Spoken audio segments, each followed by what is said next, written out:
Nabi SAW menganjurkan kita dalam banyak hadis agar menikah dan melahirkan anak. Beliau menganjurkan kita mengenai hal tersebut dan melarang kita hidup membujang. Karena perbuatan ini menyelisihi sunnahnya. Jadi pernah ada 3 orang sahabat berikrar di masjid. Karena mereka merasa ibadahnya sangat tinggi. Maka mereka ingin ibadah yang tidak umum orang buat.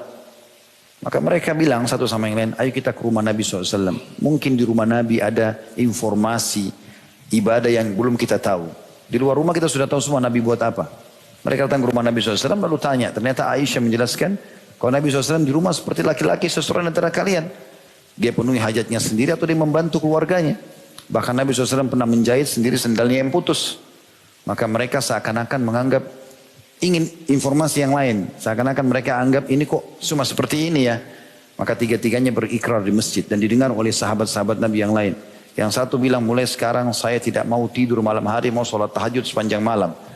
Ya, pagi kalau ngantuk baru tidur. Malam tidak ada tidur lagi. Supaya tidak seperti umum orang buat. Mulai habis ba'diyah isya tahajud sampai pagi.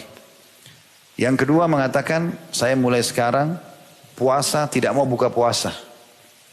Kecuali saya sudah tidak tahan. Jadi kayak misalnya hari ini Kamis antum puasa. Orang azan buka puasa dia tidak mau buka puasa. Dia tahan sampai besok. Masih tahan sampai hari ketiga.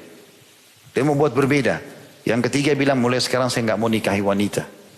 Daripada mengganggu ibadah saya nggak mau berurusan sama perempuan. Nabi SAW dengar. Naik di atas mimbar. Lalu beliau berkhutbah. Memuji Allah dan membaca salawat untuk diri beliau SAW. Lalu beliau mengatakan. Telah sampai kepada saya berita begini dan begitu. Ada orang begini dan begitu di antara kalian. Maka ketahuilah aku orang yang paling bertakwa kepada Allah di antara kalian.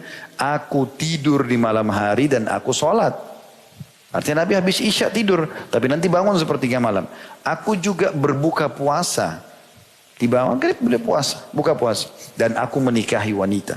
Sampai menolak sunnahku bukan dari golonganku.